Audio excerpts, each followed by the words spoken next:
people out. On behalf of the Renfrew County Residents for Safe Technology Group, I'd like to thank you all for being present at this information session on wireless technology and safety. I'd like to bring some clarity to the confusion surrounding 5G and Renfrew County. 5G is not here yet. There are gaps in cellular service in Eastern Ontario that have been mapped out by EORN, which is the Eastern Ontario Regional Network, which is an arm of the Eastern Ontario Wardens Caucus. Renfrew County is a part of EORN. And EORN plans to close those gaps in cellular service by creating more infrastructure, such as transmission towers. And those systems would use a fourth generation technology, or 4G LTE. We have a map over on the display board over there of the EORN rollout area for the 4G technology. Jim Pine, a co-leader of EORN, said this, and this is a quote: "A good, strong, robust 4G LTE network like we're proposing is an important step forward. There are more radios, more towers, more fiber optic cable, all those things to improve connectivity as we use it today, and all those things can be used as we roll out 5G. He also stated that when 5G comes to the region, and this is a quote, "it would need to be done anyway." And I've got, as announced by the Minister of Innovation, Science and Economic Development, Navdeep Bains, at the 2019 Canadian Telecom Conference, this is a quote: "The next steps in our plan will continue to improve rural internet access and allow for the timely deployment of 5G connectivity." There are currently active test beds, 5G hubs they're called, in Ottawa, Toronto, Kitchener-Waterloo, Montreal, and Quebec City. And an interview by IT World Canada with Mike Nolan, who is the paramedic chief for Renfrew County. He says they moved forward with 4G LTE because they cannot afford to wait when it comes to saving lives. But Renfrew County does have its eyes set on 5G, and Nolan expects to be ready for it once it's available. That's Mike Nolan, the paramedic chief for Renfrew County. So we're going to put that aside, and some of the speakers are going to address that. Because this information session is not solely about 5G, it's also about 3G and 4G and wireless devices of all sorts and cell phones. And I'm going to ask you to turn off your cell phones or put them in airplane mode. And B is going to come up and take over from here. Okay, thank you. And thanks again, everybody, for taking the time out of your day to be here. Renfrew County is very lucky as we have 3 esteemed speakers to talk on wireless technology, including 5G, what it is, its potential health risks, and what measures you can take to protect yourself, your family, and our planet. Today, first, we have Mr. Frank Clegg. He holds an honors degree in mathematics from the University of Waterloo. He has been on the boards for a plethora of prestigious organizations, taken lead roles in our country's technology and safety sectors, and was the president of Microsoft Canada for 10 years. Mr. Clegg has resigned from all his other board responsibilities to focus his time as founder and CEO of Canadians for Safe Technology. Its mission to educate and inform all Canadians and policymakers about the dangers involved in exposure to unsafe levels of radiation and technology. Secondly, Dr. Anthony B. Miller, he will be joining us shortly, Professor Emeritus of the University of Toronto, has an extensive list of education, training, and advisory from all over the globe, including but not limited to the UK Medical Research Council, the US National Cancer Institute, the German Cancer Research Center, and has been a consultant to the World Health Organization, just to name a few. So Dr. Miller has extensive evidence through testing that confirms radiofrequency radiation is a Category 1 human carcinogen and should be classified as such. Last but not least, we have Ms. Sheena Symington. She has a background in biological and environmental sciences and has worked on both chemical and electromagnetic pollutants and their effects on people and species. She is currently director at the Electrosensitive Society, where she helps people that are electro-hypersensitive, also known as EHS. She is here today to offer solutions on your electromagnetic hygiene. Very term you might want to remember, and how to maintain an electromagnetically clean environment, which is what we're doing today by asking you to turn off your phones. We are going live, so people know your faces will not be in it, and we are recording for future reference. And before we commence, we'd like you to keep track of your questions and comments, because there is a 30-minute question answer period following the speakers. We'll have volunteers passing out index cards and pencils. So if you have a question, write it down. We'll have volunteers to pick them up. We ask you put one question per card, and to keep it private. So yeah, without further ado, please give a warm welcome to our guest speakers. Frank, Sheena, and Anthony will be joining us shortly. Sheena's first. Come on up.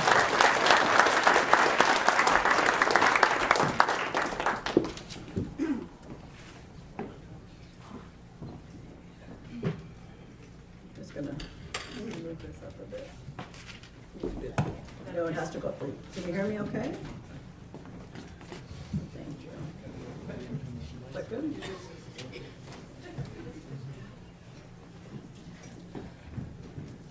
Okay, can everybody hear me okay? Yes. All right.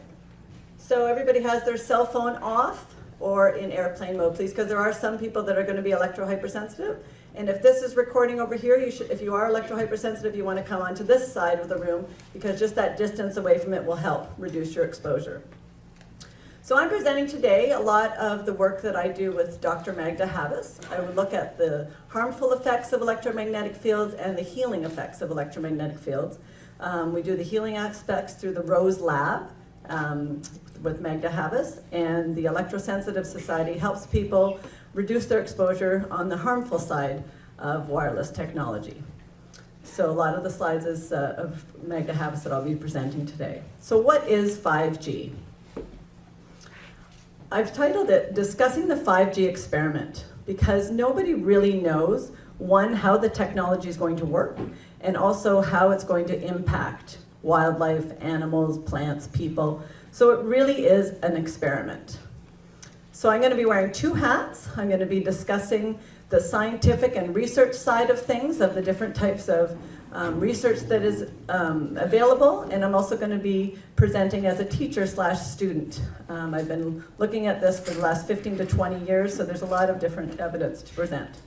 So what is 5G? 5G refers to the 5th generation of communication technology. It allows for faster interconnectivity. So 1G allowed us to talk on a cell phone, 2G allowed us to text and talk, and then 3G allowed us to connect to the internet. 4G allowed us to download videos, and 5G will allow the Internet of Things and wireless cars, robotic surgeries. So again, as the G's increase, 1, 2, 3, 4, and 5, the speed with which it connects increases. So as people have said, you can text and talk with just 2G. So it's the video, the connectivity to the internet, and then the Internet of Things. They want to literally connect anything and everything that they possibly could through the Internet of Things. So one of the ideas that they put forth is your pill bottle will have a little chip in it. It'll tell your cell phone when your pills are reducing. That'll send the information to the pharmacy. The pharmacy will take it automatically out of your bank account. So there's a frivolous use component that anything and everything should be connected. Years ago, they used x-rays in shoe stores to determine whether the shoes fit properly on children's feet. And it was a frivolous use of technology. Once they realized how harmful it was, they stopped using it. My impression is it's the same with the Internet of Things. So just to give you an idea of what I'm talking about when I talk about the frequencies, frequencies are number of cycles per second. So 1 cycle per second is a hertz. And in this electromagnetic spectrum, as you go up the spectrum from the bottom, it increases in numbers of cycles per second. So the extremely low frequencies, electric and magnetic fields, is at the bottom. The poor power quality is the dirty electricity. That's 4 to 100 kilohertz, so that's in the thousands of kilohertz band. And microwave radiation, the megahertz and gigahertz, so millions and billions of cycles per second, are what we're referring to with the wireless technology and 5G. So as far as guidelines, the ionizing radiation, like I was talking about, the frivolous use of x-rays in shoe stores, There are excellent guidelines looking at ionizing radiation. There are poor to non-existent guidelines of anything in the non-ionizing spectrum. They really only look at the thermal effects. And so they're not looking at the biological effects of these frequencies. So keep that in mind. How does 5G differ from other wireless technology? 5G will not replace 4G. It'll be in addition to 4G. So right now we can do everything we need to do except connect to the Internet of Things and have driverless cars. So already we have all the connectivity that we would need for first responding and all of that kind of stuff. It doesn't need to be faster. So with 5G, there'll be more exposure to microwave radiation. So 5G is going to use multiple frequency bands. It's going to use the megahertz, so the millions of hertz, and the billions of hertz. And it's going to also involve something that's called millimeter waves. So that's 29 gigahertz and higher. And I have question marks there because still it's not completely known as how it's going to work, what frequencies are going to be using. And again, that's that experimental component of the unknown. And there's going to be densification of small cell antennas, and I'll describe what that looks like. So what we do know about the 5G infrastructure is it's going to be use of satellites, macro cell towers, small cell towers really close to where you live on little lamp posts, and fiber optics. So fiber optics is the way to go. It's safest with no radiation. So 5G is going to involve a very safe type of technology through wires. It's going to be relatively safe with low exposure for the satellites, and we're told from the technical experts that we interact with that the satellites will beam down to specific points and then intensified and distributed. So in comparison, it's relatively low exposure in their opinion. The macro cell sites, if you're close to those cell towers, is going to be high exposure, but you're going to have very, very high exposure because these lamp posts, they're very close to where we live. And it's 24 hours a day, 7 days a week. So why is there such a rush to install 5G? It's like there's a very big panic to get 5G on board. The driving force, it's money. There's trillions of dollars to be made. And you can research this on 5G as to why the rush is really going to rake in a lot of money, and it's going to increase exposure exponentially. So if it's just about making money for the telecommunications industry, why isn't the government putting on the brakes? The government itself is actually making money selling frequency bands to the telecommunications industry. So there's a bit of a conflict of interest. Why should we be concerned about 5G? There's no long-term health and biological health effects in biological testing. There are confirmation of the effects. 3 and 4G radiation is already causing adverse biological and health effects. And we're learning about those effects by documenting increases to brain tumors, which Dr. Miller will present, and other illnesses. So how much radiation can the body tolerate? So there's a thing called wiggle.net. You can look at it on the internet, just Google it. And it tells you all the Wi-Fi spots in North America and worldwide, actually. And if you can see, there's tiny little purple dots, mainly around the Great Lakes area, and in a couple of spots, they're government situations and university. And that's where Wi-Fi was used in 2002. 16 years later, this is what it looks like. Look at the enormous increase in Wi-Fi. So we have had an enormous increase in exposure over the last 16 years. Our love affair with wireless started with the cell phone in the 1990s, and that included having the cell towers. We have Wi-Fi, we brought them into our homes, and they were installed in schools. We have smart meters and smart appliances, and now 5G proposed on lampposts and satellites. So what's the big deal? We don't have any choice. These things are being put there with absolutely no choice on our part. We can decide if we have a cell phone, if we bring it into our homes, if we hold it to our heads. We get to choose how we use that technology. We can choose whether we have Wi-Fi, but not in a school.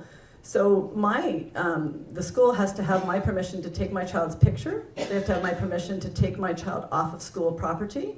But I've signed a non-consent form saying I don't consent to them being radiated by microwave radiation at school, and they can just dismiss that request as a parent. SMART refers to two-way communication. It doesn't actually mean wireless, it means that it's just two-way communicating.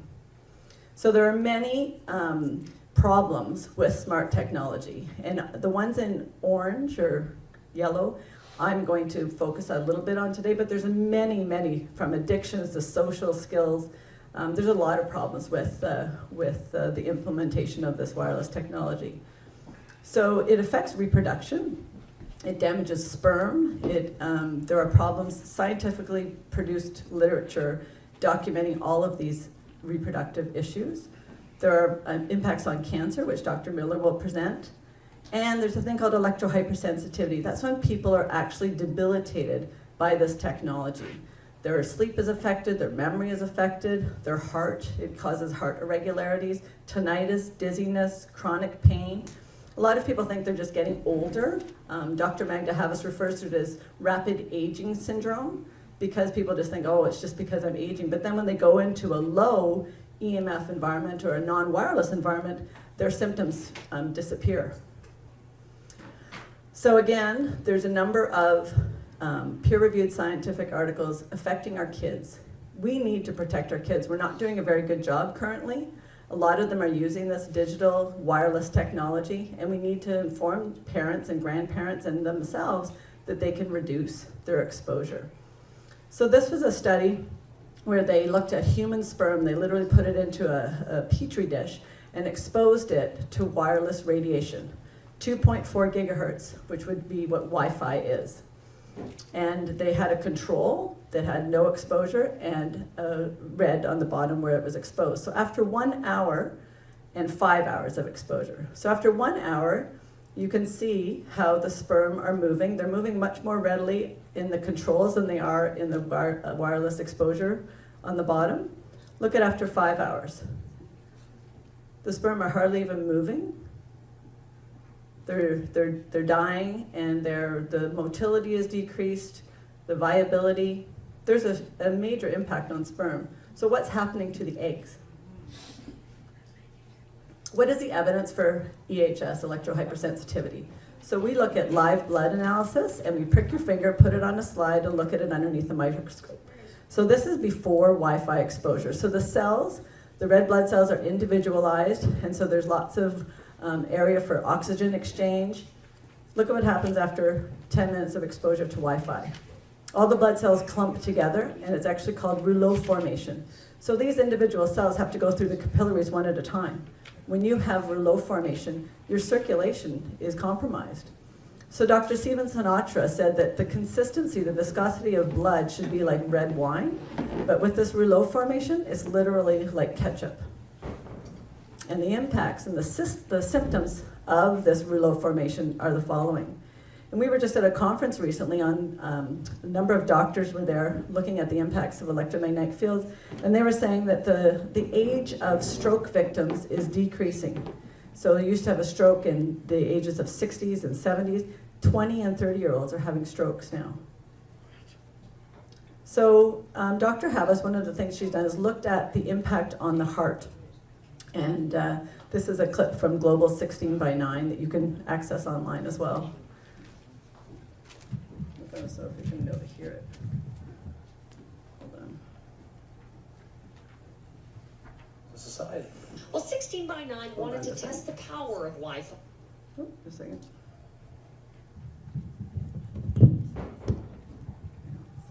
Let me talk. Let me see if you can hear it. Accelerated education and convenience. And basically, we have to look at the safety of our children. We have to do it as a society.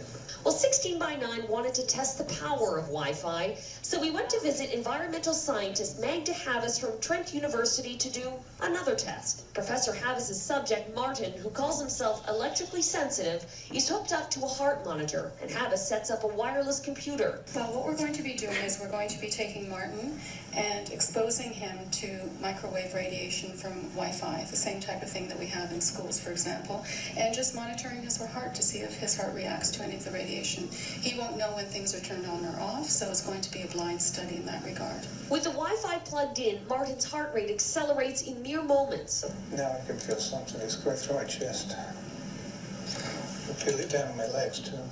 The closer the router is, the greater his reaction. A few seconds ago, it was like my chest was actually jumping in the middle here. Then, seconds after the wireless internet is unplugged, just like that, his heart rate slows down. Martin, how are you feeling right now? Fine, I don't think there's anything on. But listen to this. Those levels Martin was exposed to, well, they're acceptable according to Safety Code 6. So if they're safe, why was his heart racing? Meg DeHavis has a theory. So some percentage of the population is reacting to these microwave radiation at levels well below Safety Code 6. But I'm not sick from Wi-Fi and I use it all the time. Well, not everyone has the same sensitivities. We have children who have peanut allergies. We have people who are allergic to pollen. They react to pollen. And it's the same with electrical sensitivity. Only a percentage of the population react. Still, Health Canada insists it's done its homework, looked at every bit of science, and that level of radiation won't hurt anybody. So again, we were told that if we just made it public and let everybody know that there would be a response, but Health Canada ignored it. And the levels that were exposed to Martin were 3 to 5 microwatts per centimeter squared, and Safety Code 6 guidelines says that up to 520 is safe. So the smart technologies, there is a real impact on privacy. In China, they have these little headsets that they determine whether the children are focused or not. And if they're deeply focused, it's in red, and that information is sent then to the teacher as well as the parent.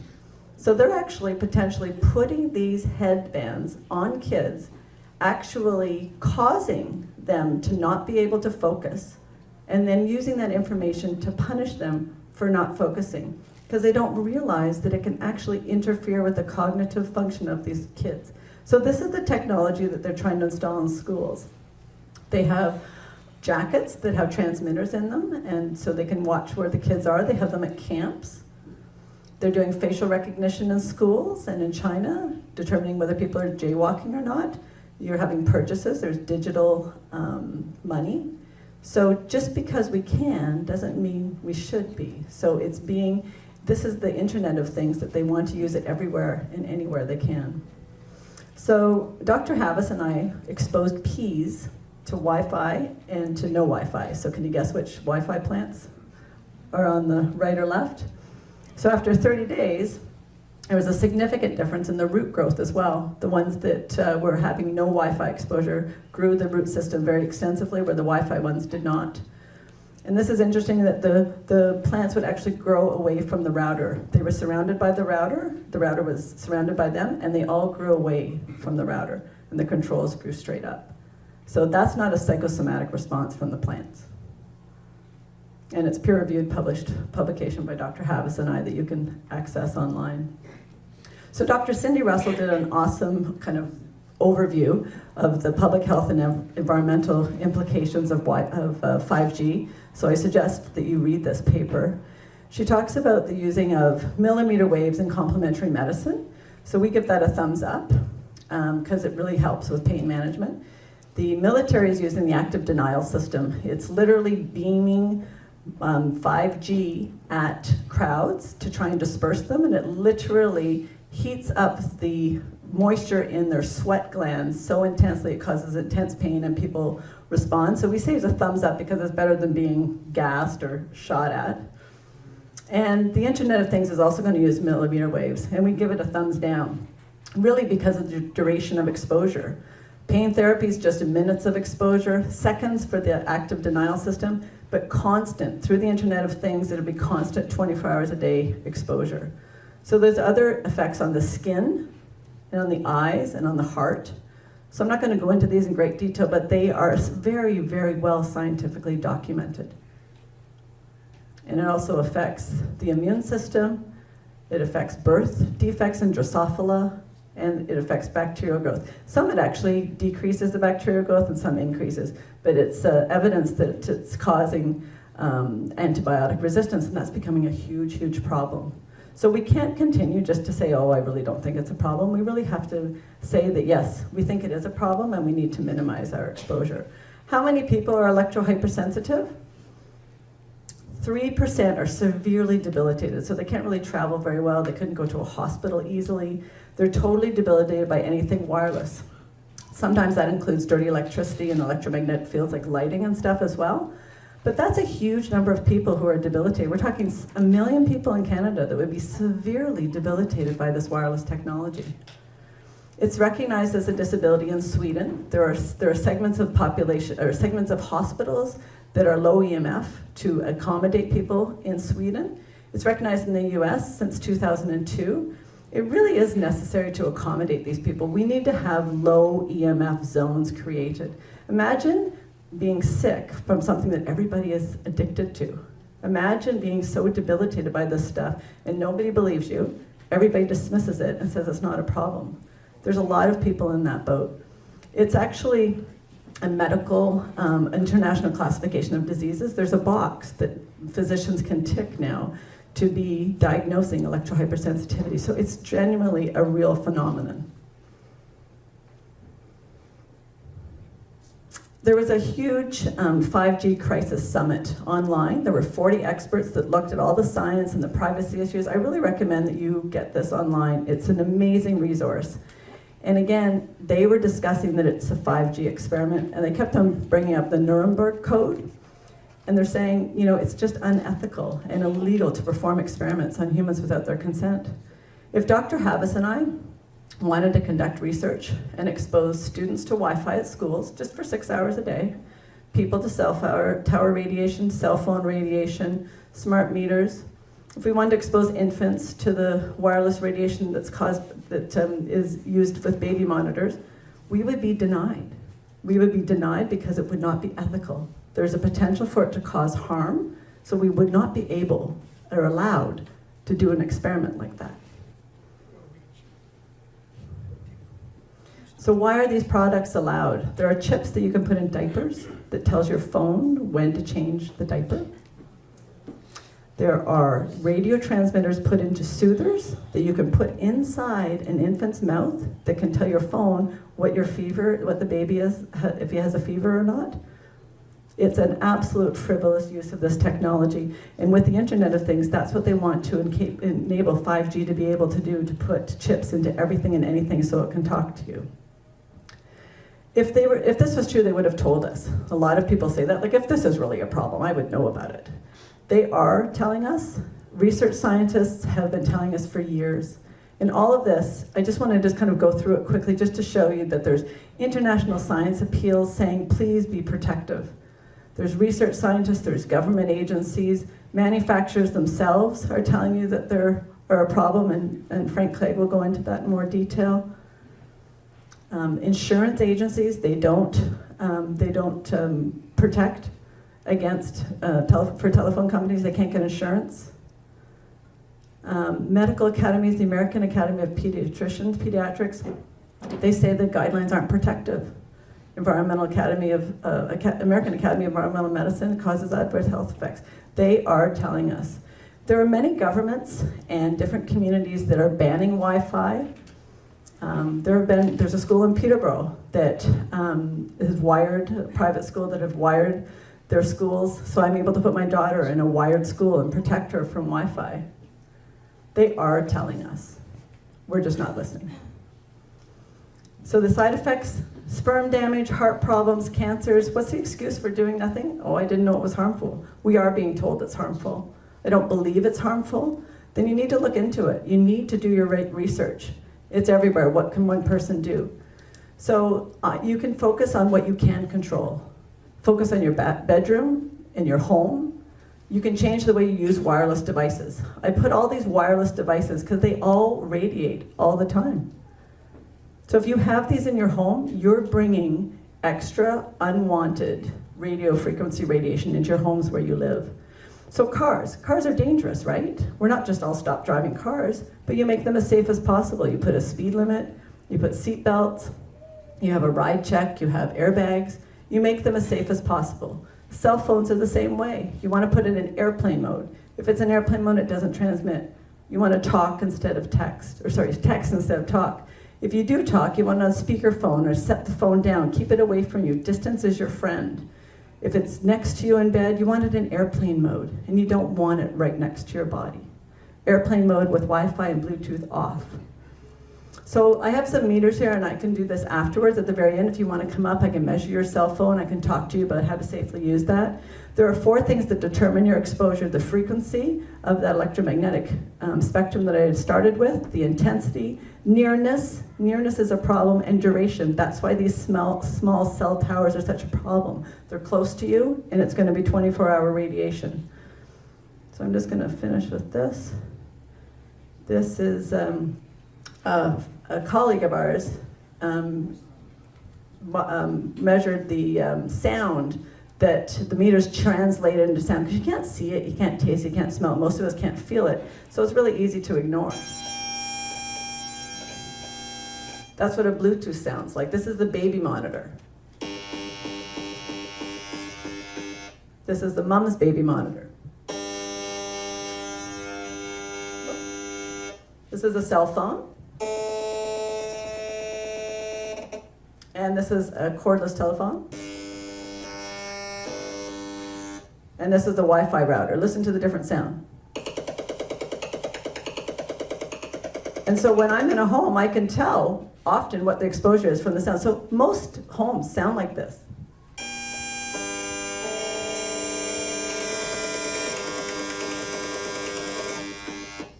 We just can't hear it.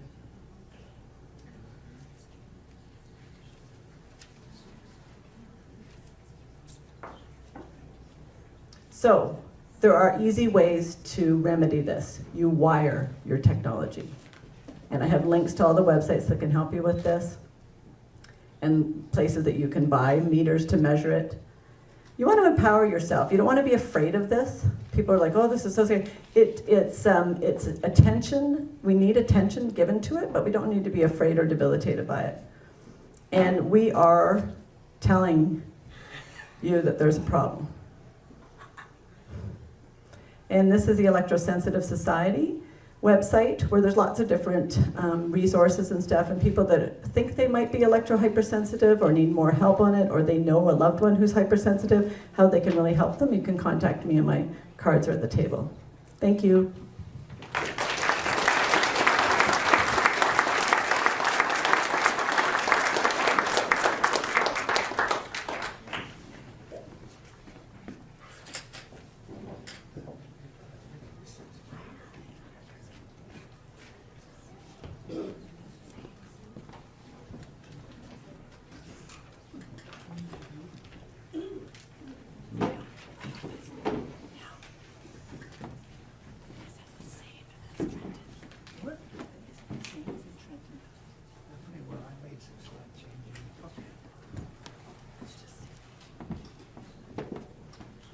Okay, thank you, Sheena, for that. Appreciate it. Next, we have Dr. Anthony Miller. He's going to give us just bear with us a moment.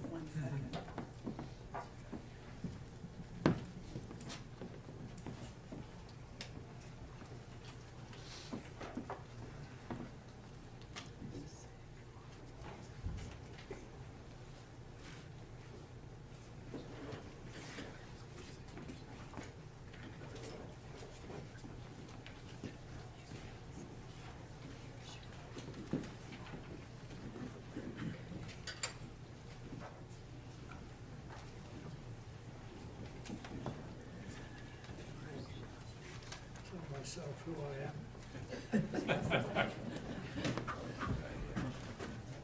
If anybody has questions written on their cards too, just lift your hand and one of the volunteers will come around and pick them up. And if you need a card, put up your hand as well.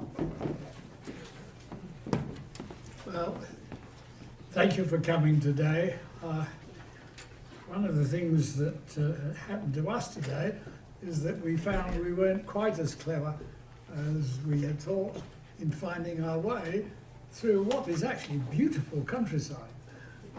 And we enjoyed the trip very much. We came from a little town called Port Hope, which is just off the 401 on the way to Toronto, about 100 kilometres from there. Frank has come from much further, and I was a little surprised not to see his car around, but it's probably around somewhere. Anyway, I'm a cancer epidemiologist. What does that mean? I was trained in internal medicine, qualified as a doctor in the mid-1950s, trained in internal medicine, did research in the British Medical Research Council, and then discovered there was an opening in Canada for somebody who was interested in pursuing research in the epidemiology of cancer, trying to discover the factors that cause cancer, how to prevent it, and also how to find cancers early, doing screening. So I came to Canada from the UK in 1971 and created the epidemiology unit of the National Cancer Institute of Canada, found that being north of a big country was not a terrible disadvantage, because one of the things that was valuable in terms of me to them is that I wasn't dependent on them for money.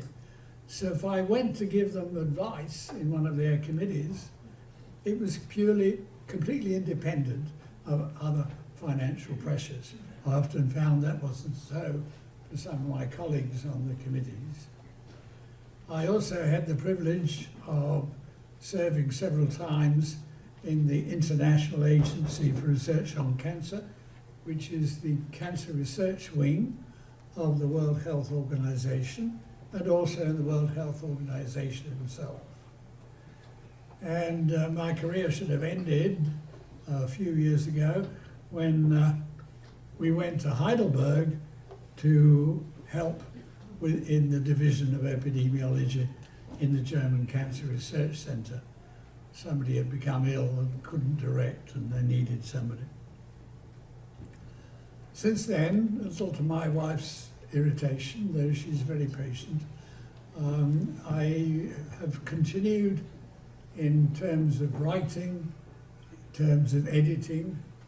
I'm an associate editor for the International Journal of Cancer, and I became very concerned over the emerging evidence that radio frequency radiation, the radiation that comes from use of Wi-Fi and the way that Sheena had just told you, was causing us problems and likely to cause major problems in the future.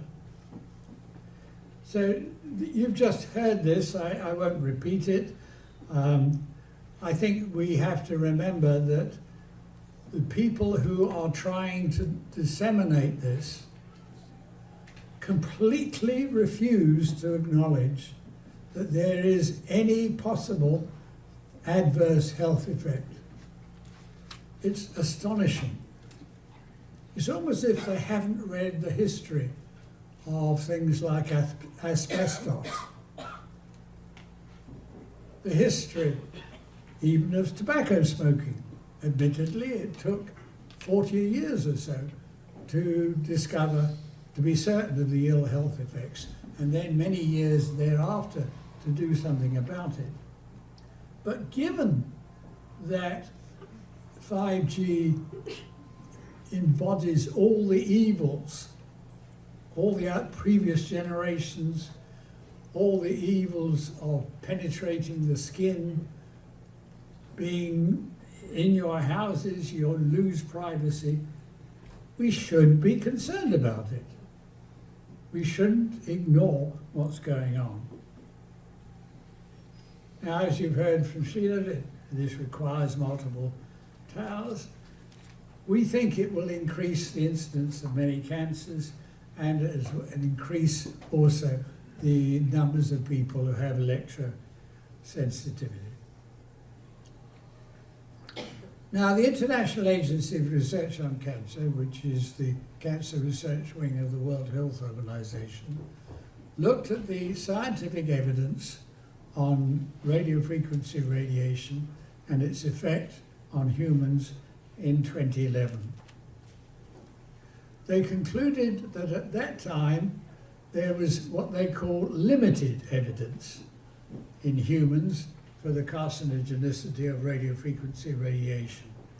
And this was because positive associations had been observed between exposure to radio frequency radiation from wireless phones and glioma, a malignant form of brain cancer, and what's called acoustic neuroma, which is a tumour round the hearing nerve going from the ear into the brain.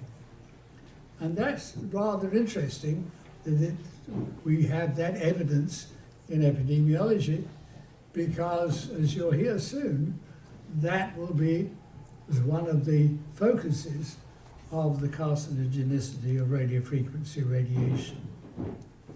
They found at that time there was limited evidence in experimental animals, and they concluded that radio frequency radiation electromagnetic fields are possibly carcinogenic to humans. They're group 2B. They got another group a little stronger than that, probably carcinogenic to humans, group 2A. And if they conclude that an exposure is carcinogenic to humans, that is group 1. Now, in my opinion, and I'll summarize some of the evidence for you, we should now be putting radio frequency radiation in group 1. So we can ask the question, why do we now believe radio frequency radiation causes glioma, that is brain cancer? Well, there are 3 important sets of human case control studies. A case control study is when you collect information from cases with the disease, in this case brain tumor or glioma, and a comparable group of people, usually matched by age and sex, and often by other factors, who are free of cancer. And you then, often by questioning them then, sometimes by collecting records, determine their exposure to the substance you're interested in. In this case, their use of cell phones. Now, there was a large international study called Interphone, and this found a 2-fold increased risk of brain cancer after 10 or more years use of cell phones. And then a scientist called Lennart Hardell in Sweden, and Sweden was one of the first countries to introduce cell phones. He has conducted several studies showing 2 to 5-fold increased risk after prolonged use of cell phones, especially when exposure begins early in life. And then there was another study. This one was called the Serenat study in France, and they found a 5-fold increase for 5 or more years. Now, some of this is a bit confusing, and I'll try and take you through it. The columns give on the side here, on the left-hand side here, the time since people started using regular use of cell phones, the numbers of cases of brain cancer, number of controls, and they used the group who had relatively minimal use of cell phones, less than 2 years, as their what they call the referent group. And then they were relating the risk of brain cancer to that referent group. So if you had 2 to 4 years, the odds ratio, the ratio of increased risk, was 1.68, 68% increase. 5 to 9, 52% increase, but 10 or more years, more than double the risk of brain cancer. And the numbers on the extreme right are what we call 95% confidence intervals. This is the confidence we have in these findings. And when you've got numbers in the left above 1 to numbers much higher on the right, then all of those are what we call statistically significant. In other words, we're 95% confident that these findings were not due to chance.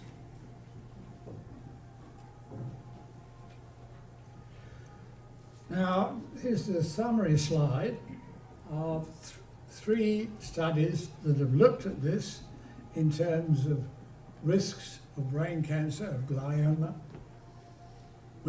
after 10 or more use of cell phones.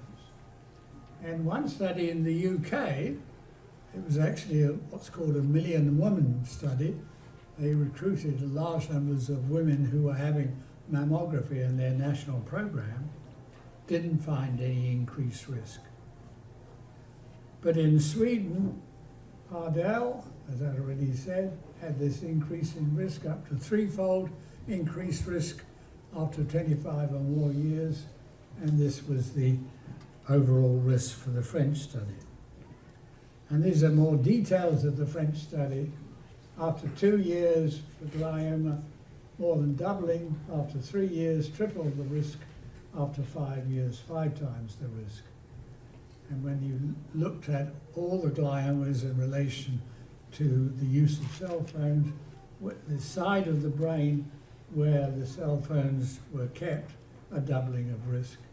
They also found increased risk for another type of brain cancer called meningioma, which we don't normally expect to see this type of risk.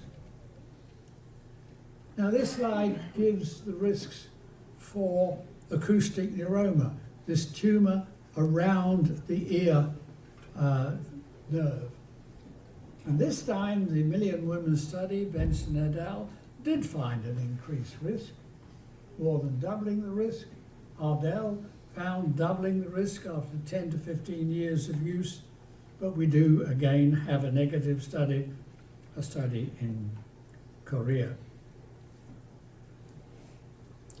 Now this particular study was reported as largely negative, but in fact within the study there was a segment of people where they were able to collect information on their cell phone use, not from asking them questions, and there's also some uncertainty about people's recollection, but by going to the records of the operator system that provided these people with their cell phone use.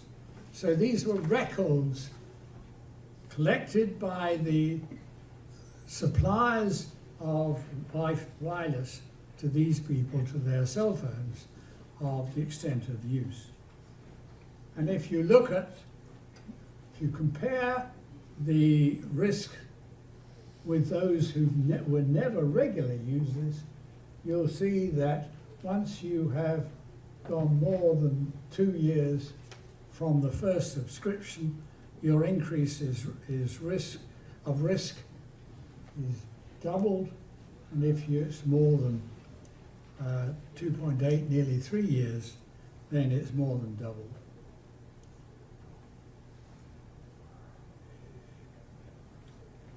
So the important aspect of these studies is they were all determining the risk associated with prolonged exposure to 2G and 3G. In fact, we don't have sufficient time to have looked at the results of exposure to 4G. But there are indications, in spite of this, that as modulation changes, these generations, they change the type of modulation which affects the cell phone, then you have different effects. If you look at this, the blue columns are average radiated power of the radio frequency radiation. And you'll see that G2, it was really quite high, nearly 10,000 microwatts of radiation power. G3, it had reduced substantially, 10 microwatts.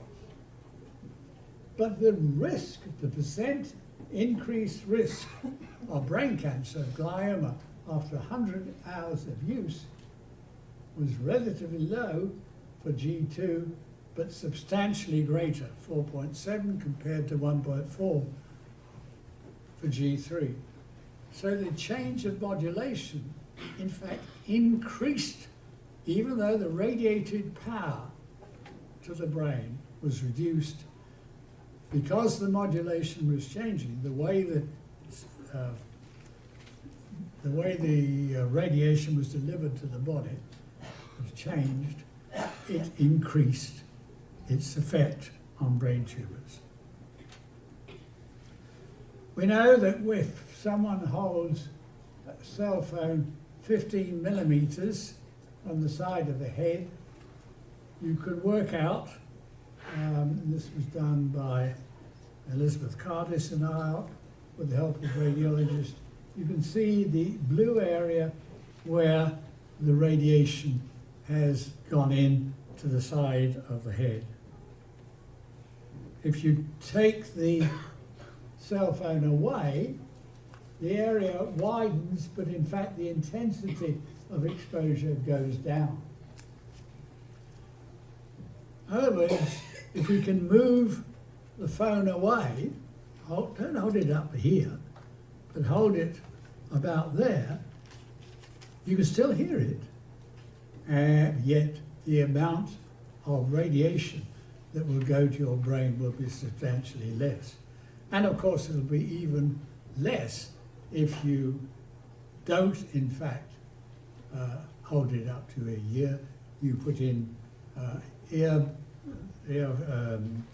not earplugs, but earbuds. Yeah, and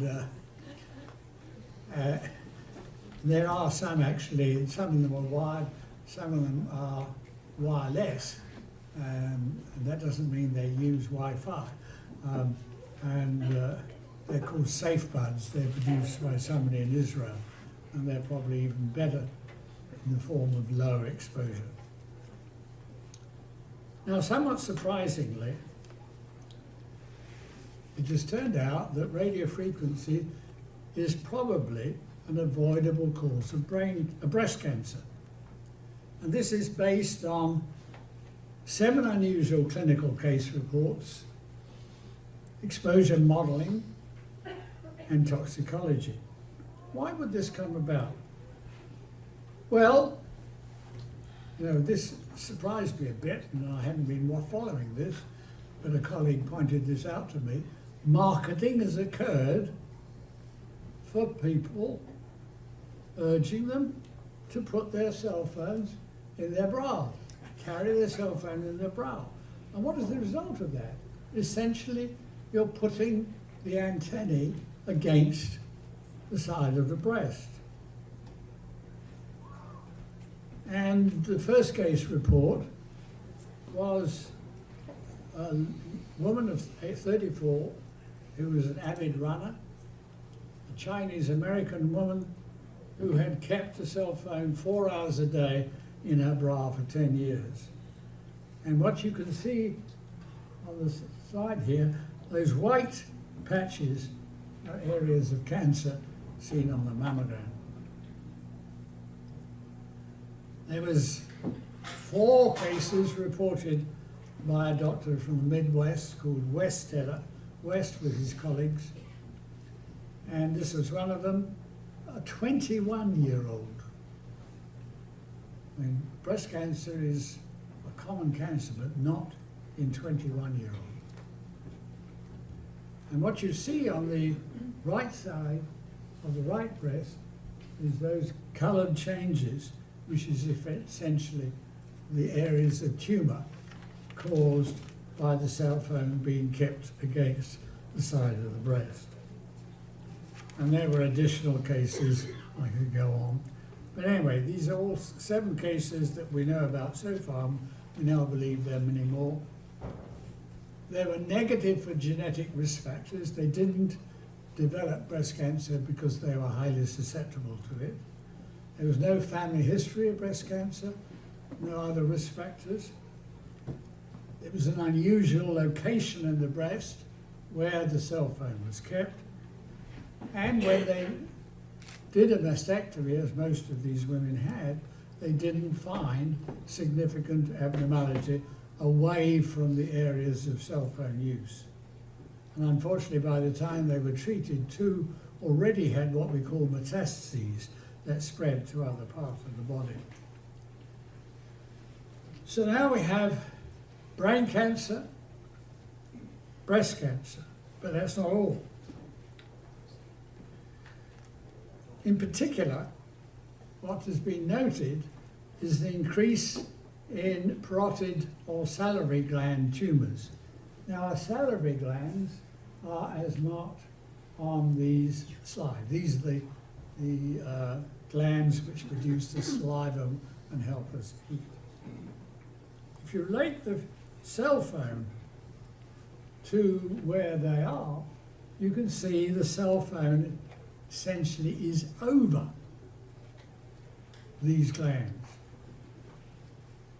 And perhaps not surprisingly, they have seen an increase in parotid gland tumours in Israel over the last 30 years, which has led the Israeli Dental Association to warn that 1 in every 5 rare malignant tumours of the cheek occurs in someone under the age of 20, and that young people should use headsets and speakerphones and limit direct exposure of the head to radio frequency from cell phones. Now we have to be very concerned about exposure of children to radio frequency radiation. The reason is children have developing brains and other organs. They are growing, multiplying cells, and these are reasons to believe that children may be particularly susceptible to the effects of radio frequency radiation. This is why we have to be very cautious about exposing children in schools to Wi-Fi, and why situations such as has arisen in another place not far away from here, where they were proposing to put a cell tower in the children's playground, have to be resisted. I mean, it is incredible the way people have been behaving. Now, there are some studies going on at present, and the biggest one, the Centre's study in Canada of children in terms of cell phone use. But there is some concern that you may not see an effect. So this is why we say even if such studies, what we call Moby Kids, are negative, the thing we are concerned about, even more perhaps than damage directly to children when they are children, is the damage to those children in terms of effects on the brain and other parts of the body, which will increase their risk of cancer in adult life. So that if you expose children to a carcinogen, that you may not cause cancer in the children, but you will increase the risk of cancer when they're adults. Now, a lot of people say, oh, this is nonsense, you can't rely on these sorts of studies. Well, one of the things we learnt 20, 30 years ago, and I was part of a committee for the Ontario government which looked into this, was that we had to be concerned about the introduction of new chemicals into the occupational environment and to the general environment. And we introduced a mechanism whereby we required they be tested for carcinogenicity in animals, and only if these tests were negative, only if we're able to show them, if the people trying to bring it in were able to show that these chemicals did not increase the risk of cancer in animals, were they permitted to introduce it without restriction. In fact, a little surprisingly, because there's been a lot that hasn't happened in the years that should have done, the large US National Toxicology Program set up a study of the effects of radiofrequency radiation in rats and mice some 20 years ago. This is a study which I understand has cost of the order of $20 million or more. And the fact is, when they exposed these rats to different types of cell phone radiofrequency radiation, and for both groups there was clear evidence of carcinogenicity. And this was based on what they call malignant schwannoma. Now, you may recall that earlier I said these tumours around the ear, acoustic neuromas, are particularly important. They are schwannomas. That's the histological name given to them after Schwann, who identified them. And here we've got animal carcinogenicity studies which show that exposing these rats to, on a fairly continuous basis, to cell phone radiation increases the incidence of these types of cancers. Clear evidence in terms of malignant schwannomas in the heart, and there was also some evidence of carcinogenic activity based on the instance of malignant glioma in the brain. And that US study was supported by a lifespan study in the Ramazzini Institute in Italy, a well-known institute of high prestige, where large numbers of rats had essentially lifetime, all-day exposure, 19 hours a day over their lifetime, which essentially was similar to the exposure that we would get ourselves from microwaves. And they again found statistically significant increases in the incidence of heart schwannomas. And Schwann cell hyperplasia, a non-significant increase in malignant glial tumours. There have also been other experiments. You know, chemicals sometimes cause cancer by working in conjunction with others. And it turns out that radiofrequency radiation will accelerate the carcinogenic effect of other chemicals. And this has been confirmed with several studies. Sorry. Now, very often people say, well, if all this is going on, why are we not seeing any increase in brain tumours or other tumours? In fact, we are.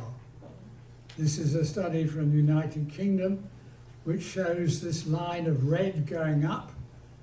These are tumours of the temporal and frontal lobes of the brain, the area where there's exposure, direct exposure from cell phone use. Other brain regions, there's not an increase. And in the US, there have been a couple of studies which have shown a significant increase in children, adolescents, and young adults. And it's also been noted in other countries, and I've illustrated Brazil.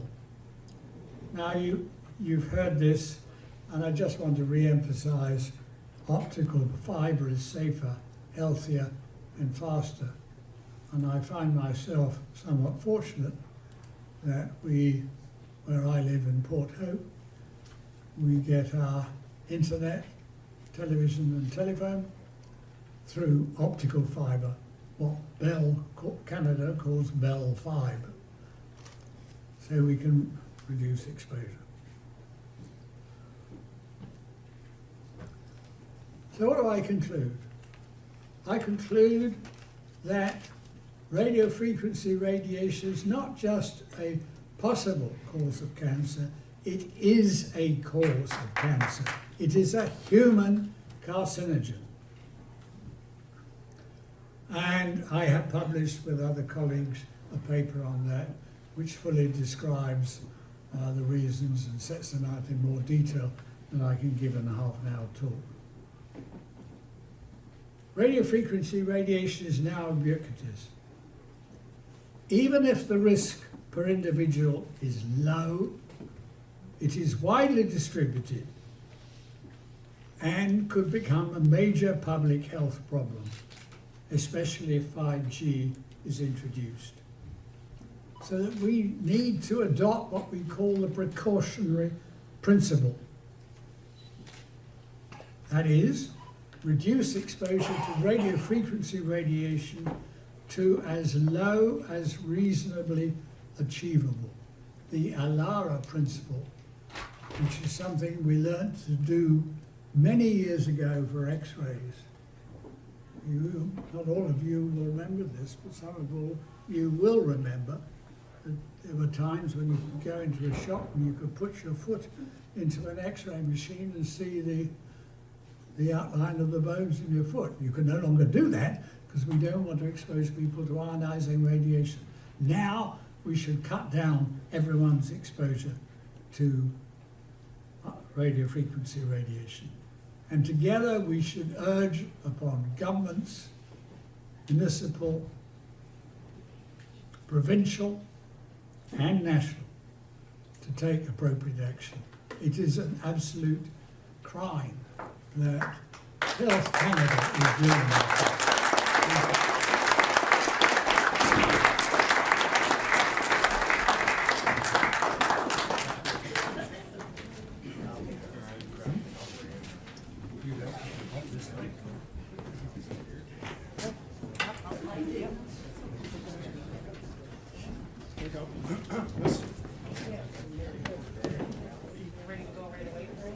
I think I'm good to go.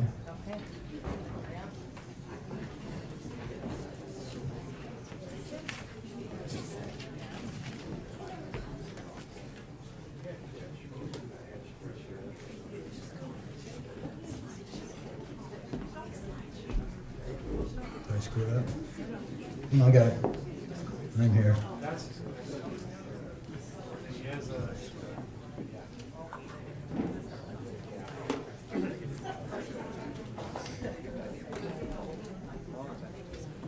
Okay, so I want to add my thanks for you deciding to take time out of your busy schedules to join us this afternoon. It's a beautiful sunny winter day. My name is Frank Clegg. I was introduced before, so why don't I just get right to the presentation. I have spent my entire career in the technology sector, and I have seen the tremendous benefits that technology can provide if it's implemented properly.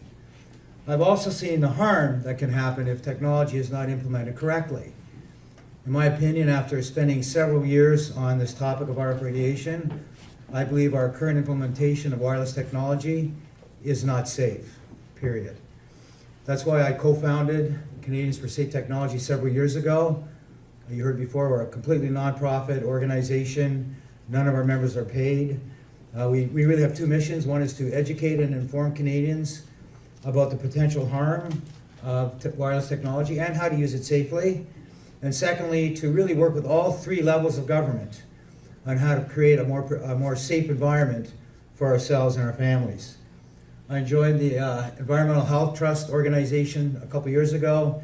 The reason I joined that group is they are, in my opinion, one of the unique organizations that not only does the advocacy and the education work, but we also fund specific research in this critical area. You've heard a little bit about Safety Code 6. I just want to put it in perspective. Safety Code 6 is Health Canada's guidelines around how to use wireless technology safely. It was established back in the 1970s.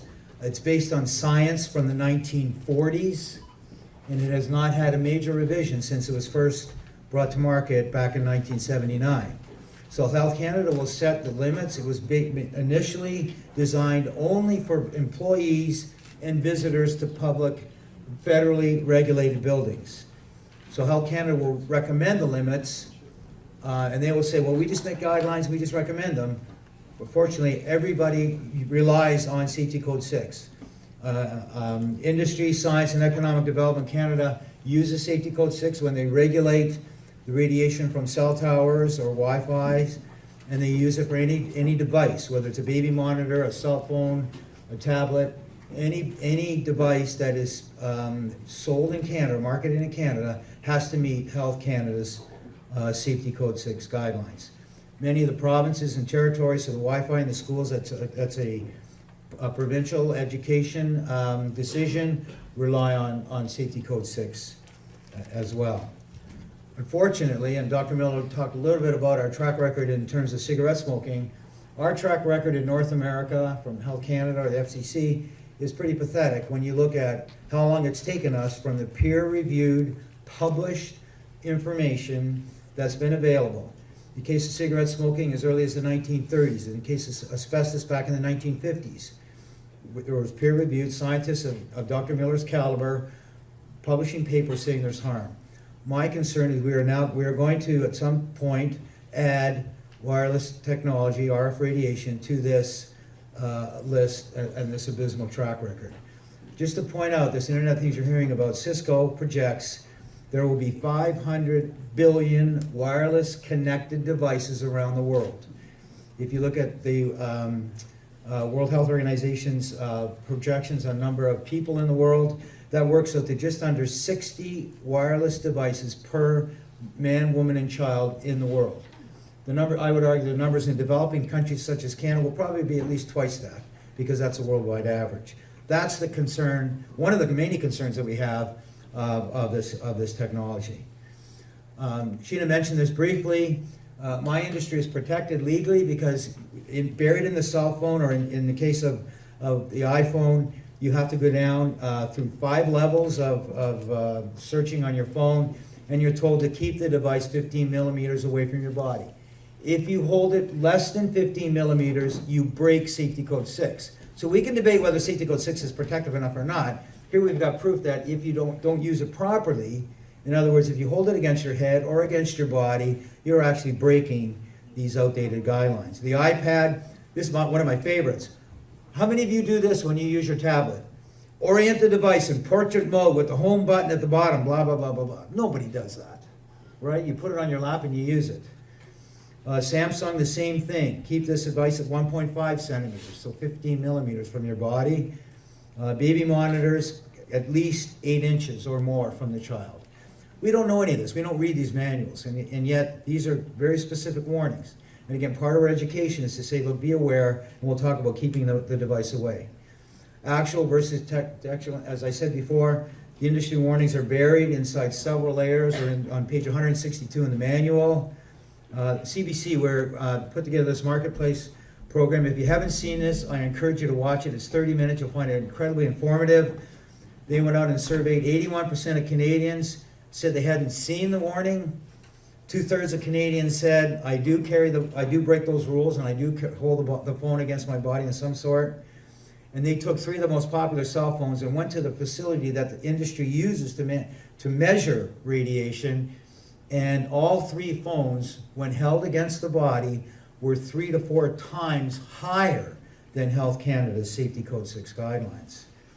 The National Agency in France did a more extensive study. They looked at 450 phones. 90% of those phones tested exceeded the guidelines of what their equivalent Safety Code 6 warnings would be. What my industry says, though, is we're protected because we meet federal guidelines. This last part they just added in the last couple of years, if used correctly. You will never hear anybody in my industry say cell phones are safe. They will not say that. What they will say is, we meet industry guidelines, period, full stop. I'm not going to talk anything about the potential harm. I think you heard Dr. Miller give you just a small subset of the research that's going on. I want to draw your attention to the EMF Scientists Organization. Over 250 scientists from 40 nations around the world have signed a decree that went to the United Nations and all its member organizations and to the World Health Organization saying, we're very worried about RF radiation, and we're especially worried about 5G and its deployment around the world. The people on that list, if you were to read that list, they're of the caliber of Dr. Miller, and he gave you a sample, a small subset of the kind of research that these individuals are doing. So these are scientists from around the world that have spent years and years of their lives doing the kind of research that Dr. Miller gave you a very brief overview of.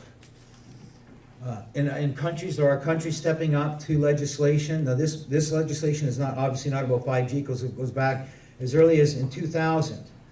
Greece, Chile in 2012, all doing specific legislation. So this has gone through their equivalent parliamentary procedure and become law. France most recently. France has been particularly aggressive about cell phones and Wi-Fi in schools. If you have, in kindergartens and school, it's not allowed. In the more senior grades, it's not allowed in public play areas. You cannot market a cell phone in France without talking about using earbuds or using speaker mode. In Belgium, it's illegal to market cell phones to children under 14 years of age. What I find interesting to point out to people is that China, Russia, Italy, and Switzerland have guidelines 100 times safer than we have in Canada or in the US. There are specific things going on in 5G, so you have to wonder, these states are starting to pass bills. In the case of Oregon, a bill that talks about, that directs the health authority to go out and review the peer-reviewed published material that's out there and come back with a report, and with a deadline in January 2021 saying, okay, give us this report. I had the opportunity to go down to New Hampshire and present to the committee that's decided to establish this commission.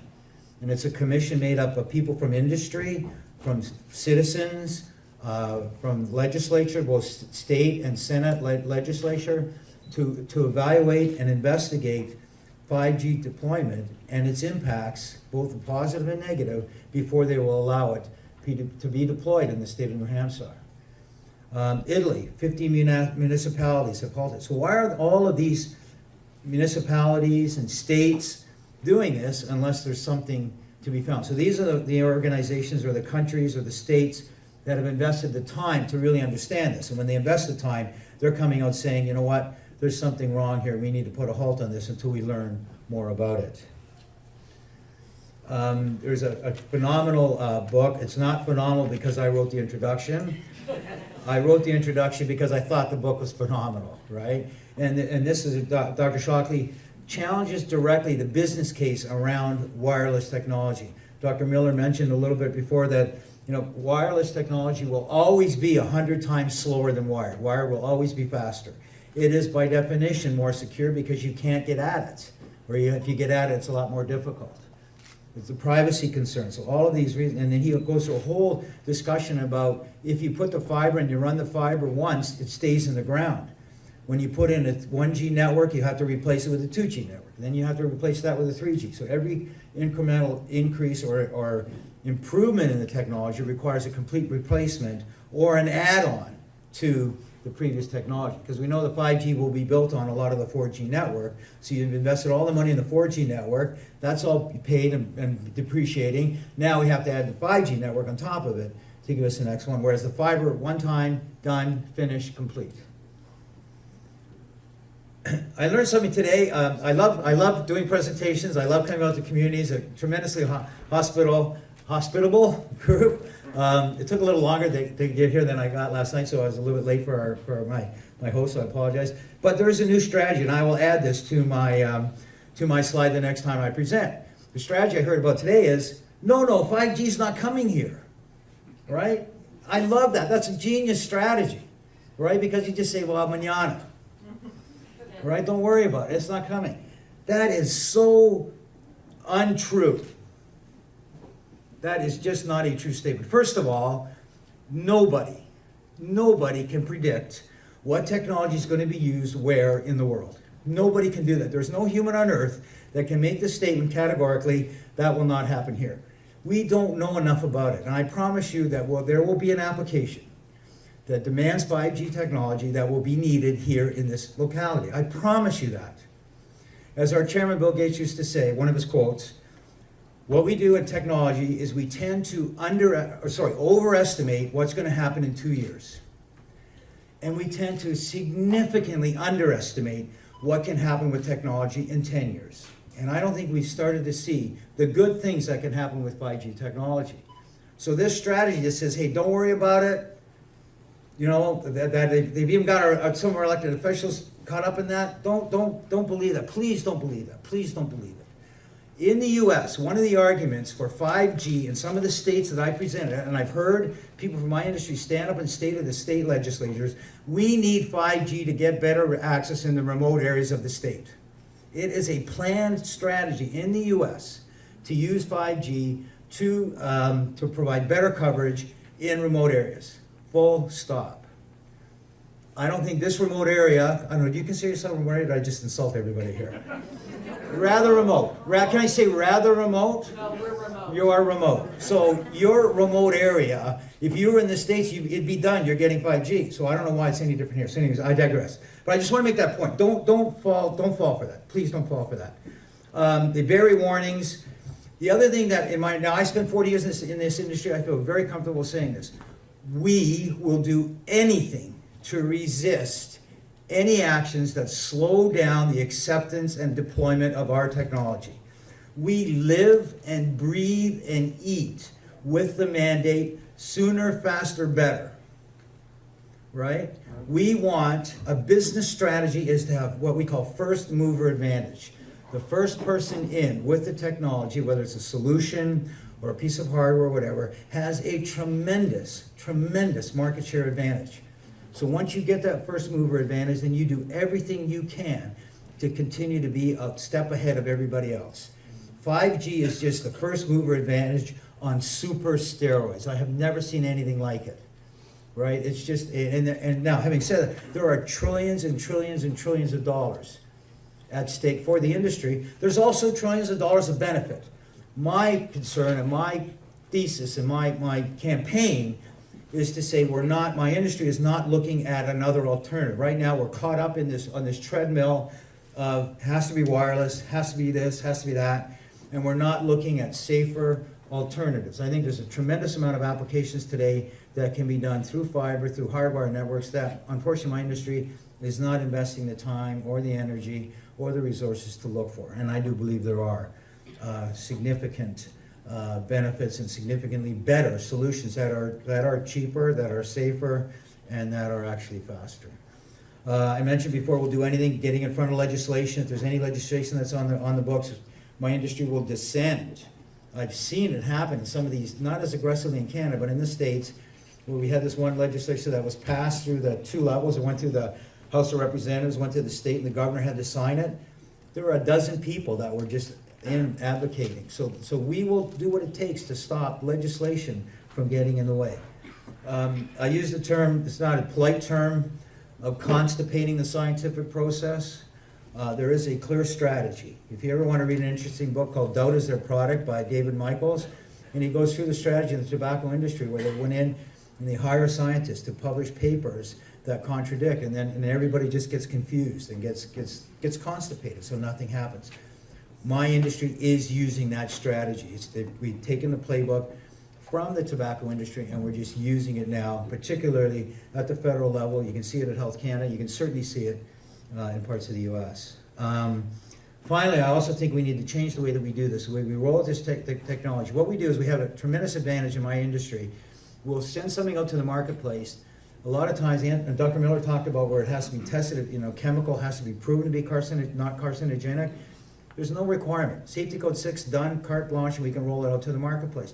And then others are left to monitor it and pay for it and pay for the damage. And I just think I think that fundamentally has to change. Okay, so I want to to close here and just talk about things you can do. I think we've thrown a lot of information at you. I tried to break these into three areas. The first is yourself and your family. Secondly, your local council and mayor. The mayor's here. I hope she's okay with what I'm proposing. If not, we'll talk about it afterwards. And then the federal level. So yourself, get educated. The fact that you're here, I feel like I'm preaching to the convert a little bit. Just go on, there's some amazing websites. The C4ST.org is a site to start with. We're going to set up a site. I'm having trouble with my web developer right now. Not his issue, really my problem. So we're going to have that out soon, hopefully in the next couple of weeks. In the meantime, if you want specific 5G information, environmentalhousetrust.org, amazing site. Deborah and her team have invested a ton of money on that. There's a safety tips on the C4ST card, print that out. But there's really, and Sheena said this, distance is your friend. So anytime you're using any type of wireless device, keep it as far away from your body as you can. And Dr. Miller showed you, there is an exponential benefit. So if you have something twice the distance from yourself, it's 4 times the reduction in the radiation. If it's 3 times the distance, it's 9 times the reduction in the radiation. So distance truly is your friend. Don't sleep with the thing. Don't even have the thing in the bedroom. If you need an alarm clock, go buy an alarm clock. After you spend $1,000 for this phone, go spend $20 for the alarm clock for your health. Like, get the thing out of your bedroom. It should not be in the bedroom. If you have a router and you can't, and you do need Wi-Fi because you can't afford to run wiring through your house, go to Canadian Tire, buy a timer that you use for your lights, and have the thing go off every time when it's bedtime. So those just simple tips, basic tips like that. Secondly, create a safe home. We are bombarded by the technology. Sheena showed you the 2018 version of the Wi-Fi's around the world, so yes, there's Wi-Fi everywhere. Make your home or your residence, wherever you live, a safe haven. So when you come in, there's nothing or minimally any radiation, especially for kids. Kids are little healing, rejuvenating, growing engines. So they can come into your home and where they live from the time they come home till they go to school the next day, and their body is in a state of relaxation and not being bombarded. That's probably one of the most important things you can do for them and for yourself as well. So if you have the portable phones, throw them out. Just walk to the other room or you run to the other room. Cell phones, my wife is a bit of electrosensitivity. I don't have my cell phone on in the house. I still have my landline. People know if you're trying to get me on my cell and you don't get it, then call the house. And you just have to, is it a pain? Sometimes I miss calls, yes, but the alternative is to be radiating all the time. It's kind of not worth it to me and to my wife and I. Okay, so safe haven and distance is your friend. For your council, there are so many things that your council cannot do. Industry Canada is getting more and more controlling, and my industry is lobbying Industry Canada to be more and more controlling to stop people like you from doing what we want you to do. What the town has on their, in my opinion, on their side, that all governments have, is they can just delay the process. We started fighting cell tower battles 5 years ago. At one point in time, we had 50 active situations across the country. And a lot of those communities were looking at putting in a ban or a moratorium on cell towers. Well, legally, they can't do that. But what they can do is they can go to the industry and say, we're passing this moratorium, we know it's illegal, so now you have to come to us and ask for approval. Normally, it will take 2 to 3 weeks to turn that around for you. If it's something that we don't like, it will take us 6 months. So what do you want to do? Do you want the 6-month version, or do you want the 3-week version? All right? My industry, again, first mover advantage, we die at a 6 month. 6 months is like eternity. It blows our minds. 2 to 3 weeks is what we need. So we will do certain things to help accommodate you. So if you are in industry or in the council, you can say, look, I'm not going to allow any 5G or small cell antenna, 4G going to 5G or whatever, on any property that we own in the town or the municipality. Legally, can I do that? Probably not. But again, do you want the 2-week version or do you want the 6-month version? Let's sit down and talk about what we will accept in our 2-week version. Or we can have the 6-month version. So what you have the opportunity to do is to let your mayor and your council know that that's what you'd like them to do. They have 1,000 things on their plate, literally 1,000. And every day they're trying to decide, is this a priority? Is this important? Are you interested in it? Because they are elected to represent your interests. So you have to tell them this is important to you. Not necessarily just say, look, Madam Mayor, Mr. and Ms. Counselor, this is really important to me. You know, can we sit down and what can we do about this? You can pass a moratorium. Back 4 years ago, it seems 4,000 years ago. 4 years ago, there were many, many municipalities that put a moratorium on any cell tower antennas in their town. You can't do that. They did it, and guess what? There weren't any because they were able to hold it up for 6 months. But then they started. We've been involved. RC4ST has been involved with Rogers, Bell, and TELUS, all three in different locations, working with them to plant a cell tower in an area that was good for them and good for the community. Because the community came in and asked us, said, would you please negotiate on our behalf? So you can work with them. They do want to work with you. Believe it or not, they do want to work with you. At the same time, they have the right, they spend, in some cases, billions of dollars for this spectrum to fill in these dead spots across the country. So they have the right to do that. But let's get in a partnership mode with them. And sometimes you need the town and the municipality to be the catalyst to help you get together. The final group is the federal government. I believe the only way this ends, in my opinion, having spent 6 years on this, is if Safety Code 6 gets changed. It has to be changed. It's just so pathetically out of date. And you saw on my slide, everybody in the country relies on it. And so one of the ways is to get your federal MP to be really blunt, to have you, is it a him, I think? We talked about him over lunch today. Is it him or her? Her, sorry. Have her understand, and she's newly going back for a four-year session, a new government, new environment, minority government, things are a lot different, there's a lot more moving parts. Have her understand that this is very important to the constituents in her riding. If you get her to understand that, then she will take it forward to the Minister of Health. And we have enough MPs. My dream is to have the caucus, one of the Liberal caucus meetings, where there's 50 MPs that are saying to the Health Minister, you need to get on Safety Code 6 and you need to get it updated. That will make it happen. Okay, I think I'm done. We're going to do questions. So thank you. Thank you very much. I hope you come to this way. Anthony, I think we're going up. Catherine, you want us up on the... I'm just going to call up Frank. You and I are going to talk. Okay, good. Thank you, Frank. I came here to talk. So. Much appreciated. So we're just calling the speakers up to sit in panel formation here. If you have any more questions written down on cue cards, please put them up and we'll have a volunteer come and pick them up.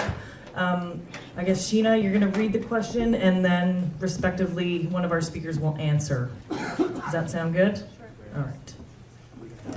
So, yeah, I think so.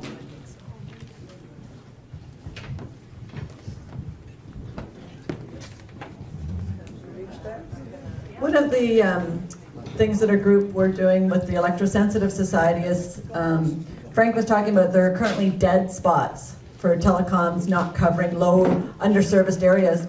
Asking your providers to maintain these areas as low EMF areas so then people have a choice. They can live in the low EMF areas or in the wireless areas. So having them create these zones of low exposure would be very useful.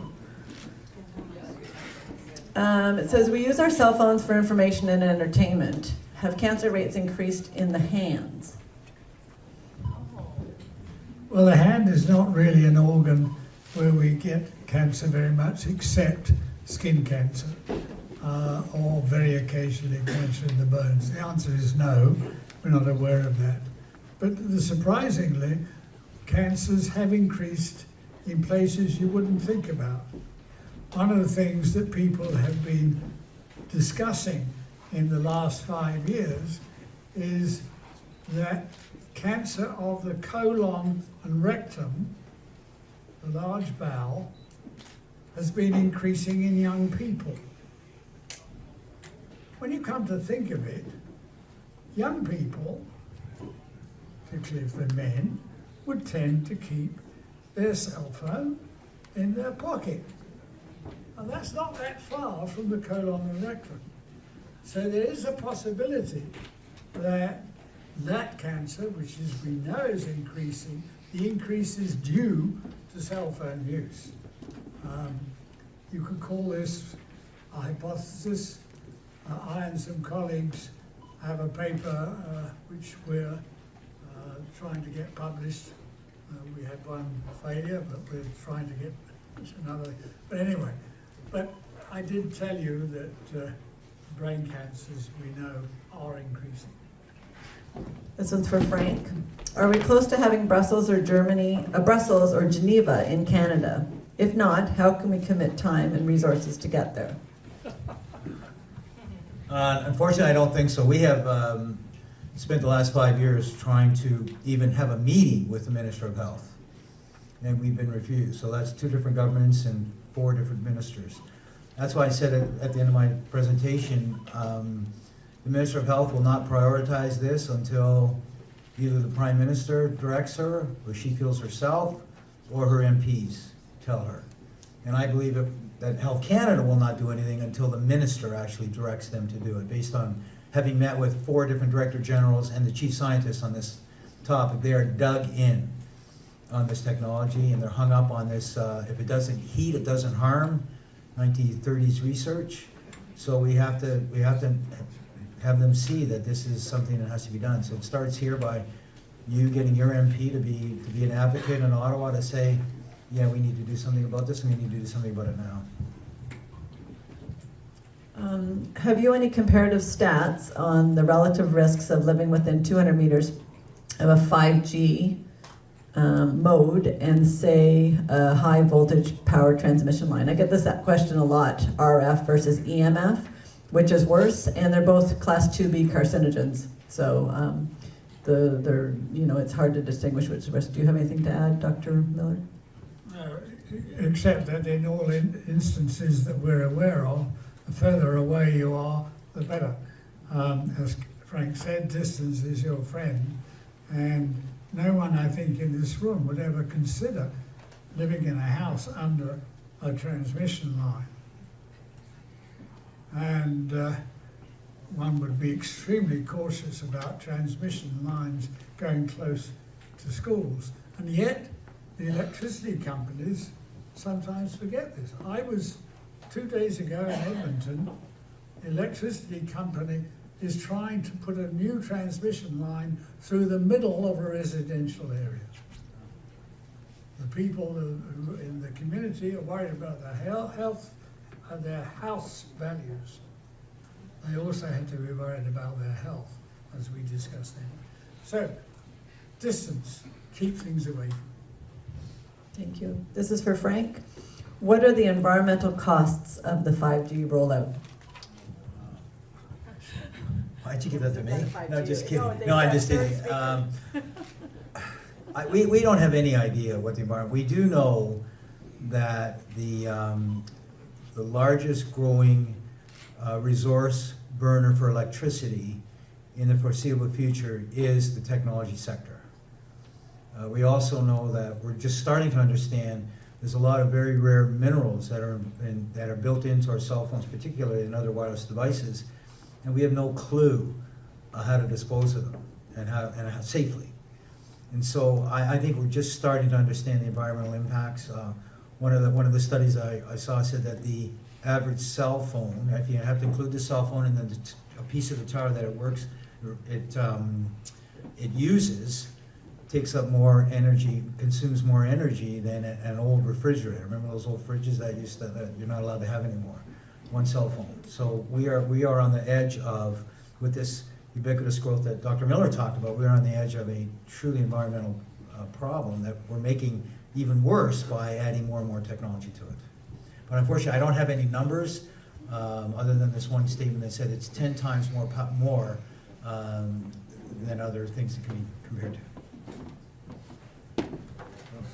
Is it something I said? No. Thank you. One of the questions is, what are, if any, the safe distances to live from a cell tower? So people ask this a lot as to, where they can. What you want to do is you want to get a small meter. I brought a few of them with me, and I can demonstrate afterwards to come up and talk to me. You need to get one of these so you can determine what your exposure is. As Dr. Miller said, as far away as possible. There's some evidence that a minimum of 500 meters, but again, you really need to measure it, because from experience, what I think might be a very low exposure situation is not. So you need to measure it. Also with Bell Canada Fiber, Dr. Havas got the Bell Canada Fiber router. The router constantly talks to your television. You can turn off the Wi-Fi in the router, but you actually can't turn off the smart function that connects to your television. So again, you want to use fiber optics, but you want to insist to Bell Canada that they have a wired-only router. There's no wireless component to it whatsoever, and you can verify that by having one of these small handheld meters. They're just a couple of $100s, and they're really, really worthwhile. So buy them as a group, share them. There's different ways to really figure out what your exposure is. And there was another one that said, how bad are Fitbits? Fitbits radiate all the time. They're like pulsed. Again, get one of these meters and start to measure your surroundings. Dr. Miller, are blood cancers leukemia or more or less likely expression of RF, EMF exposure compared to other tissue cancers? Well, certainly we have good evidence that blood cancers, leukemia, lymphoma, the risk is increased with exposure to EMF, electrical and magnetic fields. We demonstrated this years ago through work on the Ontario Hydro workforce.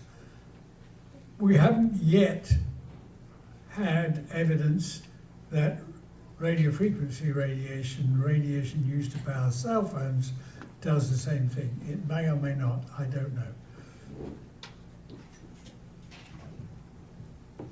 It said, when I put my cell phone on speaker, it usually still held into my hand, and I find I get a tingling or numbness. Anything to this?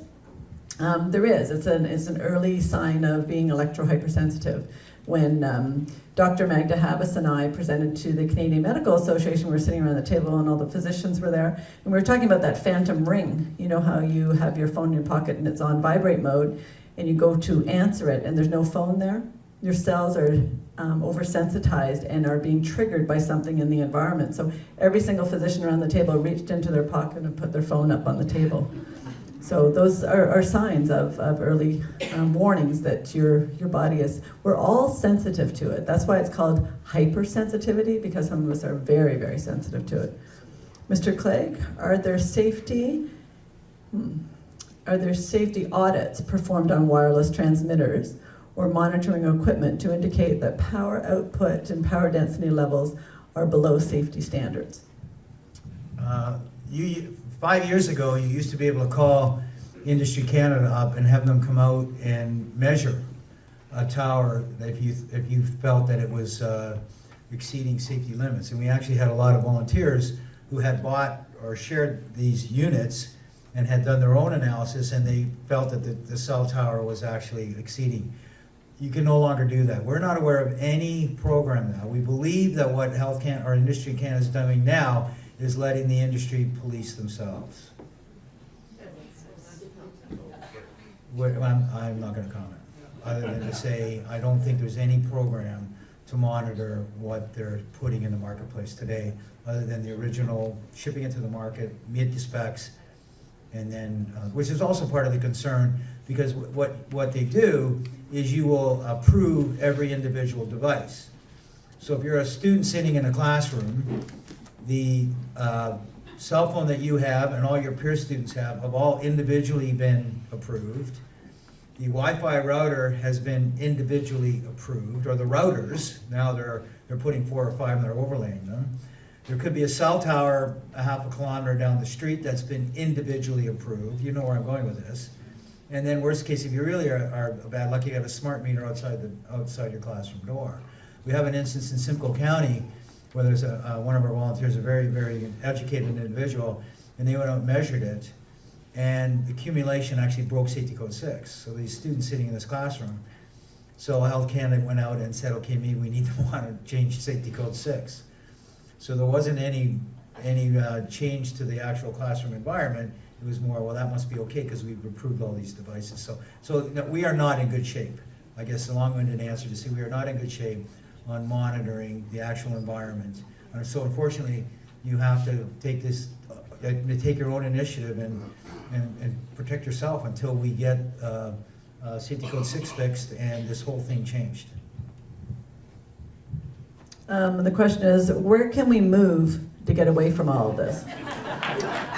And as the director of the Electrosensitive Society, I am not kidding. I get this question every single day by many people all over the world. So I've been measuring it in Eganville on the way here. You have a lot of low EMF areas.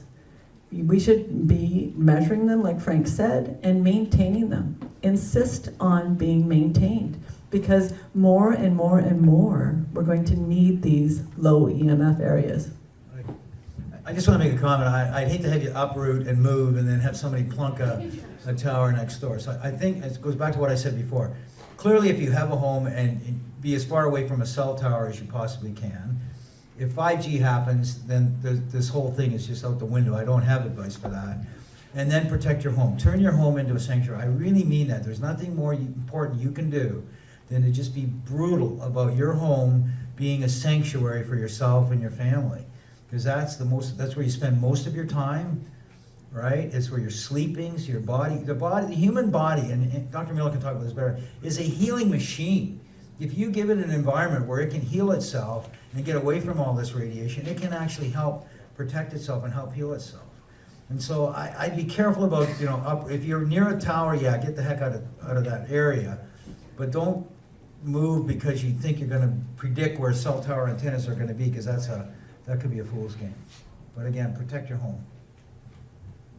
And I'm naive enough that I want to work with the telecoms and say, let's work together, and you keep an underserviced area underserviced. You will save money. You will give people who don't want radiation an option. So I'm actually meeting with the legal counsels for a couple of the telecoms to try and start the negotiation of this. Again, I'm naively optimistic, but it's a win-win for everybody. So everybody should be doing this. We should all be phoning our providers and saying, I want a wired alternative. I want to be accommodated. Dr. Miller, are children more vulnerable to wireless technology? You touched on that a bit, but just to really bring that note home. Yeah, I did touch it a little in my presentation, but children are vulnerable, not only because they are growing, they have thinner skulls, so radio frequency radiation can penetrate more easily. They have developing organs. We do know that some children have been found to have developed mental issues over exposure to radio frequency radiation. But in terms of cancer, there's a beginning to be some concern about increasing cancers, but the major concern is if you start exposing people to a carcinogen early in life, then the chances are that's going to substantially increase their risk of cancer later in life. The longer the exposure, the greater the risk.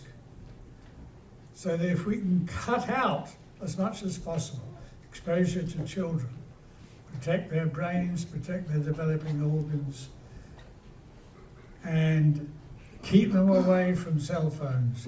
Don't give them cell phones as a present, even if they ask for it because their friends have it. I mean, this is, you're pandering to them to their disadvantage. Don't do it. Can you put up a link to the legal draft to council or political reps to inform them about the lack of consent to exposure to radiation? Is that yours?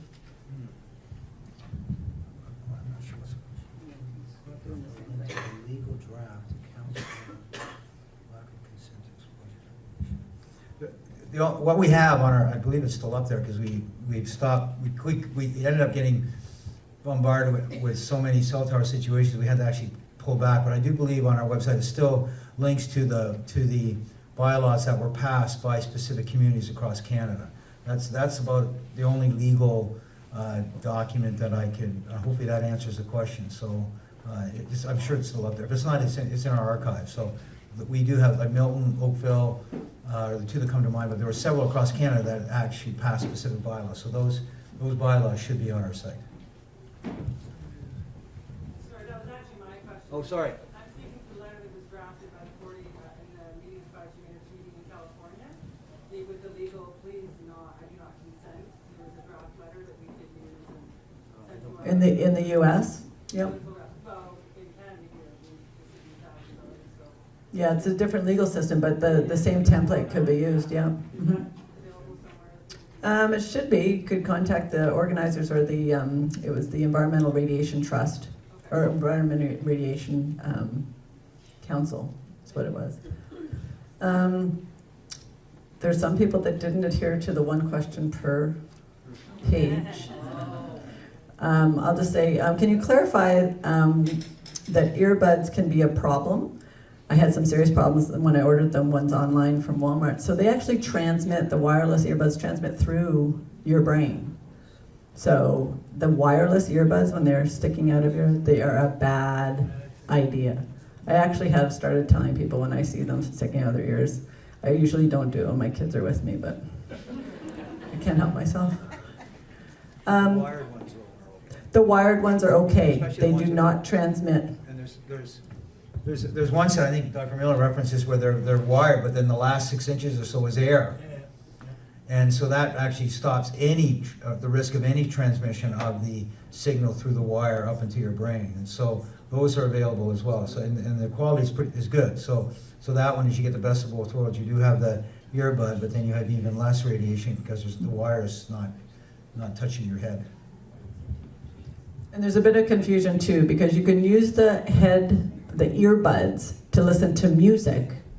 So they're wired, but there's no transmission of RF for that. Your phone's in airplane mode or whatever, so you can use them for running or listening to the music.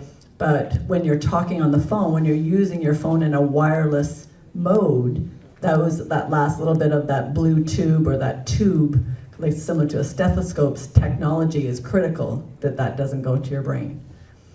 It says, can each of our municipal councils say no to our county council members toward adding 5G towers tech in our area? So yeah. You can always say no, and then people can say, well, I think we should, and let's have a discussion. My point is, there's probably something that Industry Canada's done that limits what can realistically be done in the community. But at the same time, you have time on your side. So I would start with a no and see what happens. I've seen this happen in councils where they've said, it's not going to happen, not on my watch. And then it's interesting to watch my industry change position. Because they know because Industry Canada, I should be saying ISED does not like to overrule the local community. They will if they have to, but they'd much rather have it be sorted out among neighbors as opposed to them coming in with a heavy hand saying, you have to do this, local council. So I start with a no and just see where it goes. There's a question here. So why do they not accept the research? It's a very good question. So the World Health Organization or Health Canada, I don't know. I've never understood this. I used to think it was ignorance, but Money. Well, money's part of it. Like there are a billion reasons why ISED doesn't want the spectrum auctions to slow down. Billions of dollars. Point number one. Point number two, I believe that the chief scientists who we rely on to analyze this, and I've seen him present to town councils, I've seen him present to the health committee, I've met with him.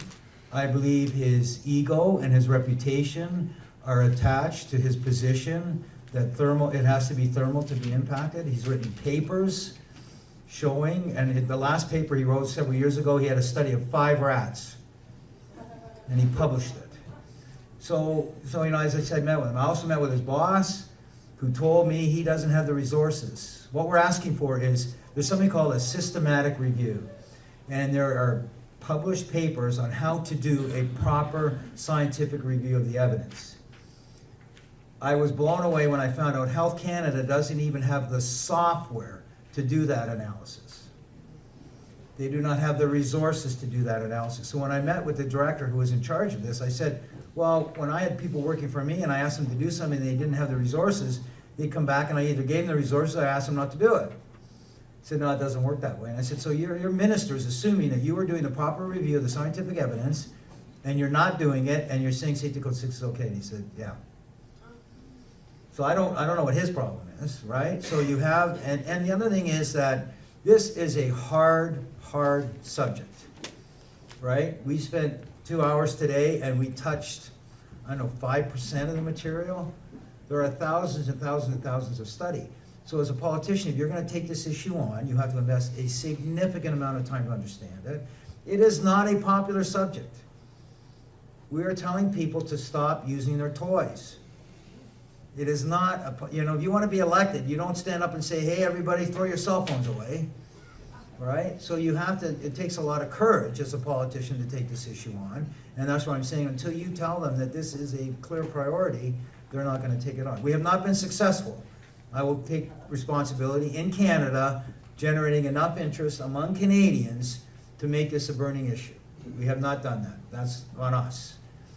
Meetings like this, hopefully more and more people will get it going to throw it. So I think there's money, I think there's inertia, I think there's some people that have personal commitments to this issue, and I think it's a hard job. And we have to overcome all of those issues. Do you have anything to add? One thing that we can do with all our toys is we can use them in a wired fashion. So I went to Apple and I asked them for a couple of adapters so I could plug my iPhone into Ethernet. They told me that I can't do that. And I said, I can do that, and I need these adapters. So he said, really? So he plugged all the adapters in, and I said, can I borrow your phone? So I have his phone, I plug it into the Ethernet connection, and he's absolutely ecstatic. He's saying, Joe, come on over here. I'm so retro, I'm actually connected to Ethernet.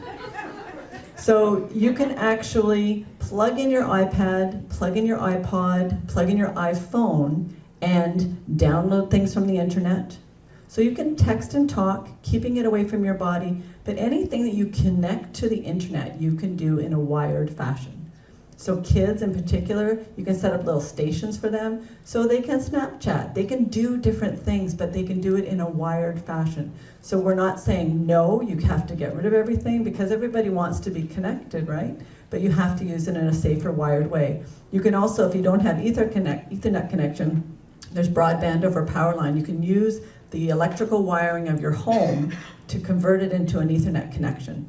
So again, they're all a little complicated. I can walk you through all of it. So you can wire everything. And they're coming out with more and more adapters and giving people ways to connect their devices directly through wires to the Ethernet. Why are we not promoting fiber optics and not 5G? So it's a really, really good question. I think people are ignorant. I mean, I shouldn't be speaking ill of the industry, but I think the industry, certain components of it, are deliberately avoiding the health effect. They are forgetting, closing their eyes to the fact that they can't get insurance coverage against ill health effects, and they're hoping it doesn't happen. Well, it'll happen, and they will suffer as a result. And all we can possibly do is to keep talking about it and tell them, governments of all types, to do something about it. And I'm just going to do a couple more, and I think we're going to be done. How are we unable to legally stop them? So we're not actually allowed to injure or damage our neighbor. So how can we actually not legally be able to stop them? So I have always stood up to bullies, and this really reminds me of this. They are forcing, the telecommunication industry is forcing us to have this exposure. In Australia, there's a lawyer coupled with a few doctors that are actually using the word assault and preventing them from putting cell towers up. We can't use exactly the same approach here in Canada, but we can surely use something similar, because it truly is an assault and we should be able to stop it.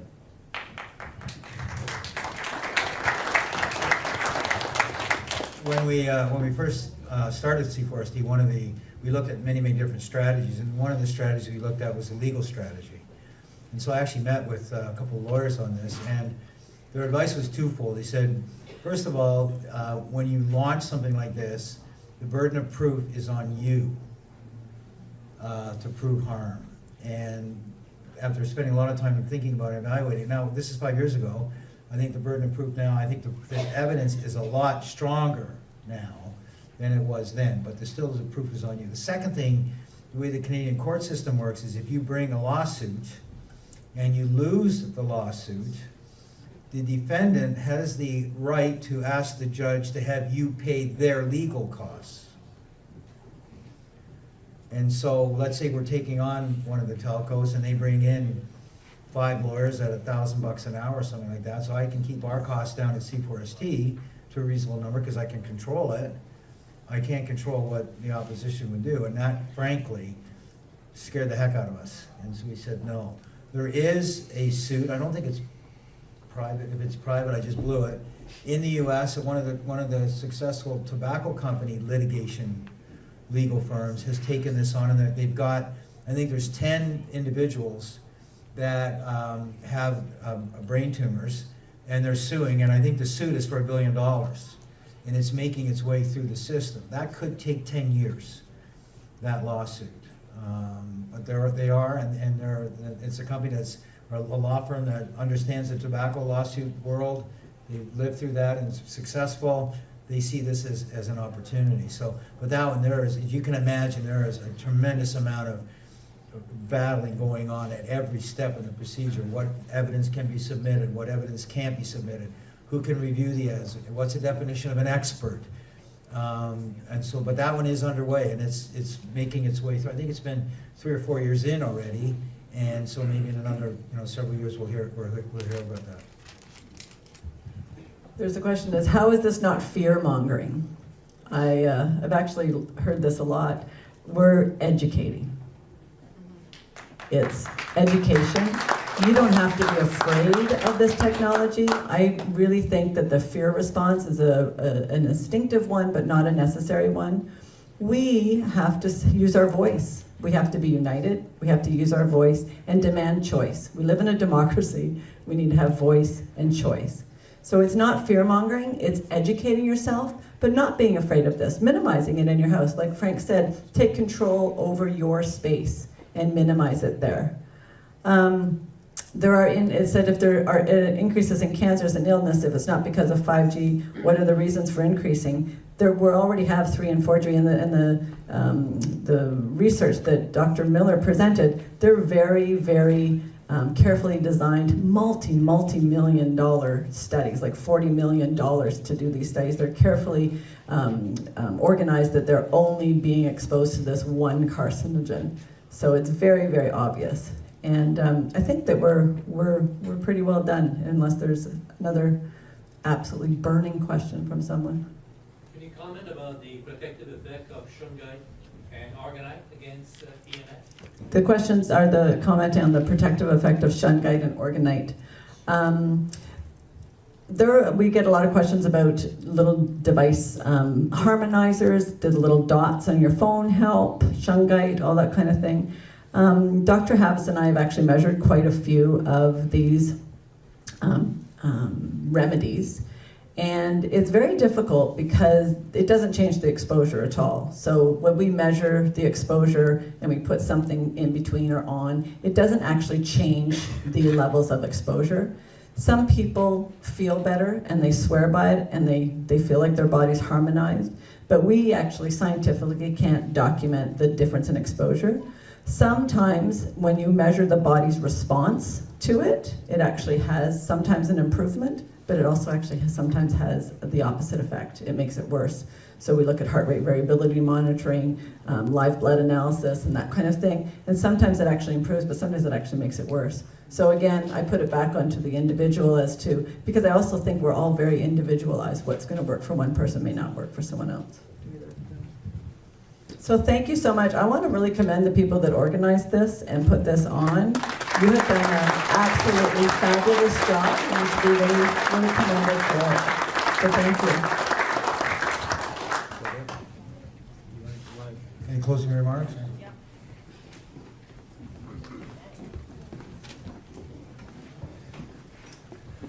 Okay, so just a big thank you on behalf of the Renfrew County Residents for Safe Technology. We just really appreciate the speakers coming out today. taking time out of their lives to drive here. We have a few little gifts, a warm Ottawa Valley thank you, maple syrup, locally brewed, I guess you could say. Yes, it's gold, Valley Gold. And we'd also like to thank our group of volunteers. There's a lot of silent volunteers behind the scenes, promoting, speaking, sending emails, door-to-door canvassing. It really is a joint effort with a lot of people involved. So I'd like to thank those people as well. What else do we have here? We also just want to reiterate that we have an email list, so if you guys want to be updated on what we're doing in Renfrew County, if you'd like to be on our email list, we encourage you to write it down over there legibly, please. That would be great. There's also a donation jar at the door. Don't feel inclined that you have to put in a donation, but if you'd like to see this continue, it would be greatly appreciated if you have a toonie, throw it in there. Otherwise, off to Catherine. Thank you. The speakers have agreed to talk to the media if anybody has any further questions. And other than that, anyone who would like to become involved, who has some hours per week that they could donate to the cause, we're going to meet in the back corner. And other than that, just thank you so much for coming out here and journeying so far to share your information and knowledge with us.